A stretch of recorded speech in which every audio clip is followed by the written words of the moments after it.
Hello friends, कैसे हैं आप सब। आई होप आप लोग स्वस्थ होंगे, अपनी तैयारी में व्यस्त होंगे। आज हम यहाँ पे डिस्कस करने वाले हैं केवीएस एनवीएस में लैंग्वेज कॉम्पिटेंसी से पूछे जाने वाले इंपॉर्टेंट क्वेश्चन। यहाँ पर आप सभी ने देखा है कि हिंदी से आपके 10 क्वेश्चन पूछे जाएंगे और इंग्लिश से 10 क्वेश्चन पूछे जाएंगे। एक क्वेश्चन आपका 3 नंबर का पूछा जाएगा, तो लैंग्वेज से यहाँ पर आपके 60 नंबर के क्वेश्चन पूछे जाएंगे। और यहाँ पर ऐसा नहीं है कि यदि आपकी लैंग्वेज में क्वालिफाइंग मार्क्स होगा तभी आपका पेपर चेक होगा, तो यहाँ पर क्वालिफाइंग को लेकर कुछ भी ऐसा नहीं है।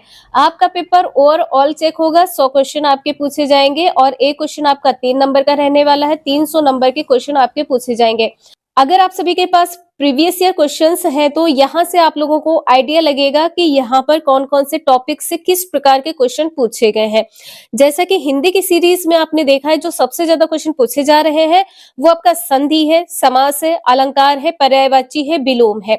ये 5 से 6 टॉपिक जो आपके हैं, यहाँ से क्वेश्चन आपके कंटिन्यू पूछे गए हैं, इसलिए इन सभी टॉपिक्स को आपको क्लियर जरूर करना है। अगर यहाँ पर एक एक क्वेश्चन यहाँ से आप प्रैक्टिस कर लेते हैं तो 100% आप सभी का स्कोर अच्छा होने वाला है। तो चलिए स्टार्ट करते हैं। यहाँ पर क्वेश्चन आपका दिया गया है और जैसे कि आपको पता है, सबसे पहले तो आपको एक गद्यांश देखने को मिलेगा। ये गद्यांश से संबंधित क्वेश्चन है और 3 से 4 नंबर के क्वेश्चन गद्यांश से ही पूछे जा सकते हैं। तो क्वेश्चन यहाँ पर आपका दिया है, चलो याद तो आई तुम्हें हम गरीबों की भी, कहने वाला है कौन। तो यहाँ पर गद्यांश में आप लोग देख सकते हैं, कहने वाला है कौन। देखिए यहाँ पर क्या कहा गया है, चलो याद तो आई तुम्हें हम गरीबों की भी। देखिए वह एक गहरी और आत्मीयता भरा उलाहना देते हुए कहती है, कौन। सोना। ठीक है, यहाँ पर आंसर आपका क्या सही हो जाएगा, सोना। आंसर यहाँ पर क्या सही हो जाएगा, सोना कहती है। तो डी आंसर यहाँ पर सही है। इसी प्रकार से क्वेश्चन नंबर नेक्स्ट है, गांव में घुसते ही कौन मिलता है। अब यहाँ पर आपको देखना है कि गांव में घुसते कौन मिलता है। देखिए यहाँ पर लिखा है कि गांव में घुसते ही मिलती है सोना। कौन मिला, फिर से सोना हो जाएगा। यहाँ पर आंसर आपका सोना सही हो जाएगा। आप लोग यहाँ पर देख सकते हैं सोना। सी आंसर यहाँ पर आपका सही हो जाएगा, सोना। नेक्स्ट है, सोना जब ताना देती है तो लेखक को क्या लगता है। अब सोना ताना देती है, आपको ये ढूंढना है कि सोना ताना देती है कहाँ पर लिखा है। देखिए यहाँ पर क्या लिखा है, उलाहना। उलाहना यहाँ पर क्या हो जाएगा, ताना। उलाहना यहाँ पर क्या हो जाएगा, ताना हो जाएगा। ताना देते हुए कहती है, चलो याद तो आई तुम्हें हम गरीबों की भी, उस समय सचमुच मेरे पास उत्तर देने के लिए शब्द नहीं होते हैं। तो उत्तर देने के लिए शब्द नहीं होते हैं, आंसर आपका सही होगा। आंसर यहाँ पर आपका डी सही हो जाएगा, उसके पास उत्तर देने के लिए शब्द नहीं होते हैं। नेक्स्ट है, निम्नलिखित में से कौन सी चीज लेखक को अपनेपन से मुस्कुराती नहीं लगती है। कौन सी चीज है जो अपनेपन से मुस्कुराती नहीं लगती है। तो अपनेपन से मुस्कुराती नहीं लगती है, ये आपको वाक्य ढूंढना है। अब यहाँ पे देखिए, जैसे वे टूटी फूटी गांव की गलियां, चौके से कुएं, बैठक और चौपाले जैसे मुझे देखकर अपनेपन से मुस्कुराती और मेरा स्वागत सा करती है। तो यहाँ पर क्या होगा जो नहीं है, खेत खलियान नहीं होगा यहाँ पर। ठीक है, यहाँ पर क्या नहीं होगा, खेत खलियान यहाँ पर नहीं होगा, खेत खलियान। अभी आपने घर देखा, गांव की गलियां देखा है, बैठक और चौपाले देखा, क्या नहीं है यहाँ पर, खेत खलियान। बी आंसर सही है। नेक्स्ट है, गांव की गलियां। अब यहाँ पर जो गांव की गलियां हैं किस प्रकार की हैं, आप लोग यहाँ पर देख सकते हैं, टूटी फूटी है। गांव की गलियां किस प्रकार की है, टूटी फूटी है। आप लोगों को दिखा दें यहाँ पर, और आप लोग इसका रिवीजन जरूर कर लीजिएगा। जो गांव की गलियां हैं वो किस प्रकार की हैं, टूटी फूटी हैं। तो गांव की गलियां किस प्रकार की हैं, टूटी फूटी हैं। आंसर यहाँ पर आपने देखा है, डी सही है। अब यहाँ पे देखिए क्वेश्चन नंबर नेक्स्ट है, पर्यायवाची शब्द आपका कंटिन्यू पूछा जा रहा है। पत्नी का पर्यायवाची शब्द क्या होगा। देखिए क्या होता, भार्या, ये भी है। अर्धांगिनी, ये भी आपका सही हो जाएगा। कामनी यहाँ पर है कि नहीं है, तो कामनी यहाँ पर नहीं होगा। कामनी किसका पर्यायवाची है, तो स्त्री का पर्यायवाची है। कामनी किसका पर्यायवाची है, स्त्री का हो जाएगा। इसके बाद में यहाँ पर दारा भी आपका पत्नी का पर्यायवाची है, दारा। और यहाँ पर पत्नी के पर्यायवाची में क्या हो जाएगा, जाया भी है, जाया, जाया है। इसके बाद में वल्लभा है। इसके बाद में यहाँ पर वल्लभा भी पत्नी का पर्यायवाची है। यहाँ पर आप सभी लोग स्त्री का पर्यायवाची जरूर याद कर लीजिएगा। आपके एग्जाम में स्त्री और पत्नी से पर्यायवाची बहुत पूछे जाते हैं। तो जैसा कि स्त्री में आपको नारी तो पता ही है, नारी है, महिला है, और यहाँ पर कामिनी हो जाएगा, कामिनी है। इसके बाद में यहाँ पर वनीता है, यहाँ पर वनीता हो जाएगा। इसके बाद में यहाँ पर रमणी है, रमणी किसका पर्यायवाची है? तो स्त्री का पर्यायवाची है। इसके बाद में ललना, ललना भी किसका पर्यायवाची है? स्त्री का पर्यायवाची है। महिला तो आप लोगों को पता है। यहाँ पर आप सभी लोग पत्नी का पर्यायवाची जरूर देख लीजिएगा। जैसे अभी आपने देखा है भार्य है, दारा है, सहगामिनी है। सहगामिनी आप लोगों को याद होगा, गृहिणी भी है, प्राण प्रिया भी है, वधु भी है, वल्लभा भी है। इसके बाद में वामा भी आपने देख लिया है, वामा है। और यहाँ पर धरनी भी हो जाएगा, पत्नी का पर्यायवाची धरनी भी है। इसके बाद में प्रिया है, प्रिया, और यहाँ पर तीय भी हो जाएगा। तीय किसका पर्यायवाची है? पत्नी का है। और यहाँ पर कांता हो जाएगा, यहाँ पर कांता है। जोरू है, जोरू तो आप लोगों को पता होगा, जोरू। इसके बाद में बहू है, कलत्र है, यहाँ पर कलत्र भी हो जाएगा। अर्धांगिनी है, वामांगी। तो ये सभी आपके पत्नी के पर्यायवाची हैं, और यहाँ पर आप लोग स्त्री का पर्यायवाची देख सकते हैं। और जैसे कि एक क्वेश्चन में आप लोगों को अभी भी डाउट है, जो रत्नाकर है, रत्नाकर किसका पर्यायवाची है? तो ये समुद्र का पर्यायवाची है। रत्नाकर किसका पर्यायवाची है? समुद्र का पर्यायवाची है। एक स्टूडेंट का कमेंट आया है, तो यहाँ पर जो चंद्रमा का पर्यायवाची रत्नाकर बताया जा रहा है, तो रत्नाकर समुद्र का पर्यायवाची है, ना कि चंद्रमा का। चंद्रमा का जो पर्यायवाची है वो सुधाकर होता है। चंद्रमा का जो पर्यायवाची है यह सुधाकर होता है। और निशाकांत तो आप लोगों को पता है, निशाकर भी आपको पता है। तो सुधाकर है, निशाकर है, ये किसके पर्यायवाची है? ये चंद्रमा के पर्यायवाची है, जरूर ध्यान रखिएगा। क्वेश्चन नंबर नेक्स्ट है, बहुब्रीहि समास का उदाहरण यहाँ पर आपको बताना है, क्या सही होगा। तो देखिए, गजानन, यहाँ पर गज प्लस आनन है, गज प्लस आनन। आनन मतलब क्या होता है? मुख होता है। जो गज के समान मुख है जिसका, उसको क्या कहेंगे? गणेश कहेंगे। तो जब किसी तीसरे व्यक्ति या तीसरी ओर संकेत किया जाता है, तो समास किस प्रकार का होता है? बहुब्रीहि समास हो जाएगा। आंसर यहाँ पर आपका डी सही है, बहुब्रीहि समास हो जाएगा। अब यहाँ पर देखिए युद्ध क्षेत्र लिखा है, तो क्षेत्र किस प्रकार का है या किस लिए है? तो युद्ध के लिए है। यहाँ पर क्षेत्र किसके लिए है? तो युद्ध के लिए है। युद्ध के लिए क्षेत्र हो जाएगा, युद्ध के लिए क्षेत्र। अब यहाँ पर देखिए, अगर के लिए आ गया है तो समास किस प्रकार का होगा? तत्पुरुष समास हो जाएगा। यहाँ पर समास किस प्रकार का होगा? तो तत्पुरुष समास हो जाएगा, तत्पुरुष समास हो जाएगा। इसके बाद में यहाँ पर कमल नयन। अब कमल नयन में किस प्रकार का समास होगा? आप लोग कमेंट करके जरूर बताएं। कमल नयन, तो देखिए नयन किस प्रकार के हैं? तो कमल के समान है। यहाँ पर सी पॉइंट में देखिए, कमल नयन, तो नयन यहाँ पर किस प्रकार के हैं? कमल के समान है। तो कमल के समान नयन, कमल के समान नयन समास विग्रह आपके एग्जाम में पूछा जाता है, तो ध्यान रखिएगा। और जो भी क्वेश्चंस यहाँ पर आपको करवाए जाते हैं, कहीं पर भी नोट डाउन कर लीजिएगा। आपके एग्जाम में समास संधि और समास विग्रह से क्वेश्चन बहुत पूछे जाते हैं। तो यहाँ पर अगर आपसे समास पूछा जाए, कौन सा समास होगा? कर्म धाराय समास होगा, कर्म धाराय समास होगा, कर्म धाराय समास यहाँ पर हो जाएगा।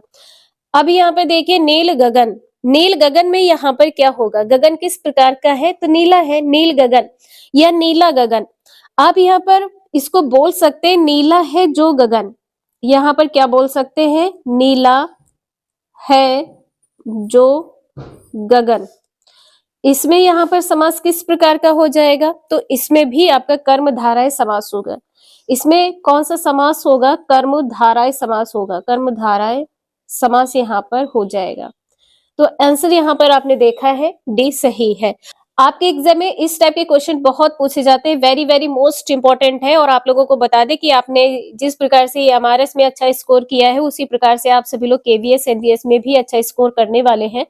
देखिए वहां पर क्या था कि आपको 40% लाना अनिवार्य है, यहाँ पर ऐसा कुछ नहीं, यहाँ पर कोई भी बाउंडेशन नहीं है, कोई भी यहाँ पर अनिवार्यता ऐसी नहीं है कि आपको पर्टिकुलर एक सब्जेक्ट में या लैंग्वेज के पोर्शन में इतने मार्क्स लाना है, ऐसा नहीं है। यहाँ पर आप सभी का जो ओवरऑल मेरिट है वो 300 नंबर पर बनने वाली है, इसलिए आप सभी लोग प्रैक्टिस जरूर करते रहिएगा। अगर आप सभी लोग 5 से 6 साल के paper previous question paper solve कर लेते हैं, 100% आपका केवीएस एनवीएस एग्जाम क्लियर होने वाला है। तो आप सभी लोग प्रैक्टिस जरूर करते रहिएगा। देखिए यहाँ पर बहुब्री समाज के कुछ और एग्जाम्पल्स आप लोग देख सकते हैं, जैसे पीताम्बर है, दशानन है, लंबोदर है, चंद्रशेखर है। पीताम्बर किसके लिए है? तो कृष्ण जी के लिए है। दशानन जिसके 10 मुख है, लंबोदर जिसका उदर लंबा है, गणेश जी के लिए है। चंद्रशेखर जिसके सिर पे चंद्रमा है, अर्थात कौन हो जाएगा? शिव जी हो जाएंगे।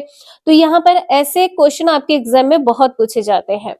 इसके बाद में यहाँ पर है तत्सम तद्भव से, तो आंसर यहाँ पर आपको बताना है क्या सही नहीं है। तत्सम शब्द क्या नहीं है? खंभा नहीं है, यहाँ पर ये तत्सम नहीं है, ये क्या हो जाएगा? तद्भव हो जाएगा। ये क्या है? तद्भव है। देखिए यहाँ पर तत्सम है, यहाँ पर तद्भव है। तत्सम है, आम्र का क्या हो जाएगा? आम हो जाएगा। आशीष का यहाँ पर आशीष इस प्रकार से लिखा जाएगा। इच्छु का यहाँ पर एक हो जाएगा। स्तंभ का यहाँ पर खंबा हो जाएगा। तो खंबा यहाँ पर इस प्रकार से ये तद्भव है, ध्यान रखिएगा। अगर यहाँ पर तत्सम में कुछ शब्द आपसे जैसे ये पूछ लिया जाए, अर्क में, अर्क का तद्भव क्या होगा? अर्क का तद्भव यहाँ पर क्या हो जाएगा? तो अरक हो जाएगा। अर्क का तद्भव अरक हो जाएगा, या यहाँ पर आक हो जाएगा, आक। इसी प्रकार से अगर आपसे कपड़ा का पूछ लिया जाए, करपट, करपट क्या है? ये तत्सम है, और कपड़ा यहाँ पर क्या हो जाएगा? तद्भव हो जाएगा। कपड़ा यहाँ पर क्या हो जाएगा? तद्भव हो जाएगा। इसके बाद में जैसे कि आपसे ये पूछ लिया जाए कि तत्सम में कण का क्या होगा? तत्सम में कण का तद्भव क्या होगा? तो तद्भव यहाँ पर कण हो जाएगा, कण। अगर आपसे यहाँ पर कृपण का पूछ लिया जाए, कृपण, कृपण क्या है? तो कृपण यहाँ पर आपका तत्सम है, कृपण तत्सम है, और तद्भव इसका क्या हो जाएगा? कृपण हो जाएगा, कृपण। तो ये आप सभी लोग जो भी वर्ड यहाँ पर है, जो भी शब्द यहाँ पर है, इनको नोट डाउन जरूर कर लीजिएगा। ये सभी आपके प्रीवियस क्वेश्चन पेपर में पूछे गए तत्सम तद्भव से संबंधित प्रश्न है। अब यहाँ पे देखिए, जैसे तत्सम में यहाँ पे देखिए भौरा, तत्सम में क्या है? भ्रमर होता है, तत्सम में भ्रमर। और तद्भव में क्या हो जाएगा? तद्भव में यहाँ पर भौरा हो जाएगा, तद्भव में यहाँ पर भौरा हो जाएगा। इसी प्रकार से भ्रम का क्या हो जाएगा? तो भ्रम का यहाँ पर हो जाएगा भरम, भरम हो जाएगा। इसके बाद में षष्ठ, षष्ठ, षष्ठ का यहाँ पर क्या हो जाएगा? छठा हो जाएगा। ये इंपॉर्टेंट है आपके एग्जाम के लिए। और जैसे कि आपको पता है कि तत्सम में होता क्या है, तो इसमें आधे वर्ड होते हैं। तत्सम में क्या होता है? आधे वर्ड होते हैं। इनको आप इस प्रकार से पहचान सकते हैं कि बोलने में अगर हलंत लगी होती है, हलंत, तो शब्द किस प्रकार का होगा? तो यहाँ पर तत्सम होगा। आपको तद्भव बताना है, तद्भव। उष्ट्र का तद्भव क्या होगा? उष्ट्र का तद्भव क्या होगा? आपके केवीएस एनवीएस में पूछा गया है। क्रोध का तद्भव यहाँ पर क्या होगा? तो क्रोध का जो तद्भव है गोद हो जाएगा, क्रोध का यहाँ पर गोद हो जाएगा, ये तद्भव है। क्वेश्चन नंबर नेक्स्ट है, निम्नलिखित विलोमार्थी शब्द युग्मों में असंगत है क्या? तो देखिए, पाप का पुण्य होता है, बिल्कुल सही है। परतंत्र स्वतंत्र होता है, ये भी सही है। देय का अदेय होता है। दुर्जन का स्वजन नहीं सज्जन होता है। दुर्जन का यहाँ पर क्या हो जाएगा? सज्जन हो जाएगा। आंसर आपका डी सही है, जो असंगत है। अब यहाँ पर कुछ शब्द आप लोग जरूर देख लीजिए, आपके एग्जाम के लिए इंपॉर्टेंट है। जैसे कि यहाँ पर धनवान का क्या हो जाएगा? आपको पता हो तो आप लोग कमेंट करके जरूर बताएं। धनवान का विलोम क्या हो जाएगा? अकिंचन। धनवान जिसके पास सब कुछ है, और अकिंचन का अर्थ क्या होगा? जिसके पास कुछ नहीं है। धनी का निर्धन पता है। धवल का क्या होगा? धवल। धवल का यहाँ पर कृष्ण हो जाएगा। धवल का यहाँ पर क्या हो जाएगा? कृष्ण हो जाएगा। इसके बाद में दुष्कर का क्या होगा? दुष्कर। दुष्कर का विलोम क्या हो जाएगा? सुकर। दुष्कर का सुकर हो जाएगा। डाउट हो तो आप लोग कमेंट करके जरूर बता दीजिएगा। दयालु का निर्दय तो आप लोगों को पता है। दास का स्वामी पता है। और इसके बाद में तुच्छ का क्या हो जाएगा? तुच्छ का महान होता है। तुच्छ का विलोम क्या होता है? महान होता है। तुच्छ का महान होता है। झोपड़ी का महल आपको पता है। जय पराजय ये आपका ईएमआरएस में पूछा जा चुका है। जय का क्या होता है? पराजय होता है। जय का पराजय होता है। इसके बाद में ज्योति का क्या हो जाएगा? ज्योति। ज्योति का यहाँ पर विलोम क्या हो जाएगा? तम। और इसके बाद में यहाँ पर ज्वार का भाटा आपको पता है। जड़ का चेतन हो जाएगा। जड़ का क्या होगा? चेतन। जड़ का चेतन हो जाएगा। जड़ का विलोम क्या है? चेतन हो जाएगा।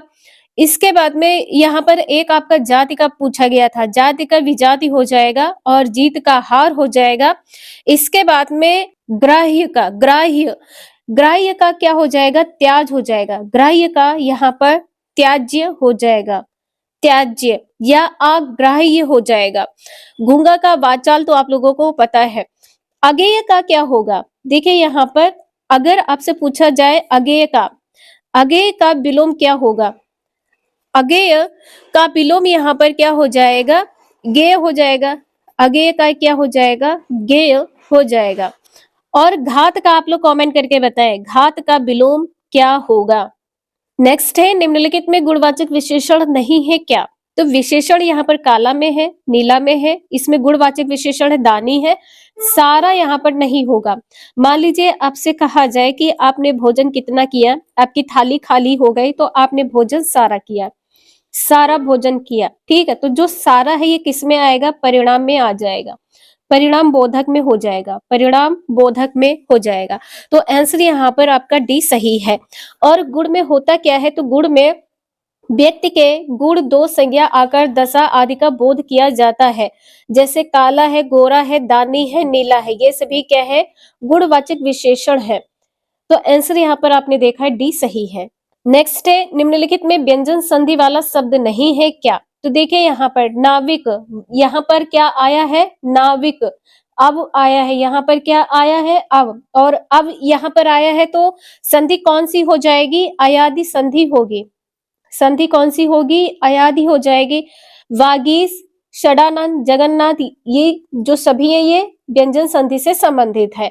तो डी आंसर यहाँ पर आपका सही हो जाएगा। संध विच्छेद यहाँ पर आप लोग देख लीजिए। वागीश का क्या होगा? वाग प्लस ईस है। षडानंद का सट प्लस आनंद है। जगन्नाथ जगत प्लस नाथ है। ये सभी व्यंजन संधि से संबंधित है। इसके बाद में यहाँ पर है डूबते को तिनके का सहारा। डूबते को तिनके का सहारा यहाँ पर क्या हो जाएगा? आपत्ति के समय थोड़ी सहायता भी बड़ी होती है। आंसर आपका यहाँ पर सी सही है। इसके बाद में क्वेश्चन नंबर नेक्स्ट है हुदहुद पक्षी का शरीर होता है। तो आंसर क्या होगा? यहाँ पे देखिए किस प्रकार के क्वेश्चन आपके पूछे जा रहे हैं। तो रंग बिरंगा और चमकीला। हुदहुद पक्षी का जो शरीर होता है रंग बिरंगा और चमकीला होता है। यहाँ से क्वेश्चन आपका ये पूछा जाता है कि धारियां किस प्रकार की होती है? तो सफेद होती है। पंख कैसे होते हैं? काले होते हैं। जो गर्दन का अगला हिस्सा होता है और चोटी होती है ये बादामी रंग की होती है। गर्दन और चोटी बादामी रंग की होती है। सिर किस प्रकार के होते हैं? तो काले और सफेद होते हैं। क्वेश्चन नंबर नेक्स्ट है मुफ्त ही मुफ्त मूलतः किस भाषा की रचना है? तो गुजराती भाषा की रचना है।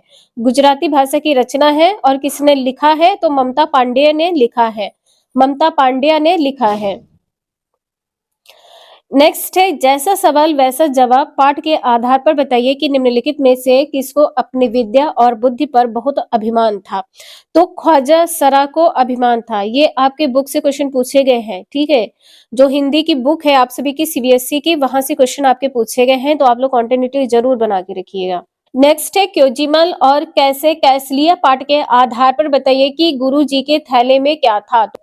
देखिए यहाँ पर जो ये क्वेश्चन पूछा गया है ये आपके पाठ के आधार पर पूछा गया है। तो अगर आप सभी लोग केवीएस एनवीएस में पीआरटी टीजीटी पीजीटी की तैयारी कर रहे हैं तो पीजीटी आप सभी लोग, अगर आप सभी के पास सीबीएसई की हिंदी की बुक है तो अभी से आप लोग पढ़ लीजिएगा। यहाँ से क्वेश्चन आपके एग्जाम में 3 से 4 नंबर के पूछे जाएंगे।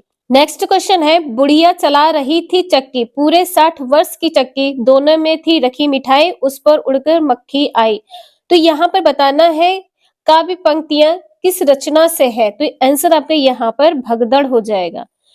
सी आंसर यहाँ पर आपका सही है। क्वेश्चन नंबर नेक्स्ट है यहाँ पर असंगत बताना है क्या है? गुलेल, जो गुलेल है ये असंगत है। सिलबट्टा, छिलनी, ढक्कन। गुलेल आपका मारने के काम आएगा, सिलबट्टा पीसने के काम है, जो छिलनी है ये छिलने के काम है, ढक्कन ढकने का काम है। तो सी आंसर यहाँ पर आपका अलग हो जाएगा। और ऐसे ना समझ में आए तो सिलबट्टा कहाँ होता है? रसोई घर में होता है, छिलनी रसोई घर में है, ढक्कन भी रसोई घर में होता है। क्वेश्चन नंबर नेक्स्ट है, कछुआ और लोमड़ी की दोस्ती का चित्रण किस रचना में किया गया है? तो ये दोस्त की मदद में किया गया है, दोस्त की मदद में किया गया है। पहला आंसर यहाँ पर आपका सही है। एक बार फिर से कहना चाहेंगे कि अगर आप सभी लोग केवीएस एनवीएस में पीआरटी टीजीटी पीजीटी की प्रिपरेशन आप लोग कर रहे हैं तो सीबीएसई की हिंदी की बुक आप सभी लोग पढ़ लीजिएगा। इसके बाद में क्वेश्चन नंबर नेक्स्ट है, वे दिन भी क्या दिन थे नामक रचना के लेखक हैं, कौन है? तो आइजक असीमोव लेखक है। आंसर आपका यहाँ पर डी सही है। जैसे कि यहाँ पर आप लोग देख पा रहे हैं कि कक्षा 5 हिंदी की पाठ्य पुस्तक रिमझिम में शामिल है, तो आंसर आपने देखा है डी यहाँ पर सही है। आप लोग रिमझिम की बुक पढ़ लीजिएगा, एग्जाम में यहाँ से क्वेश्चन पूछे जाएंगे और 5 से 6 नंबर के क्वेश्चन पूछे जाएंगे।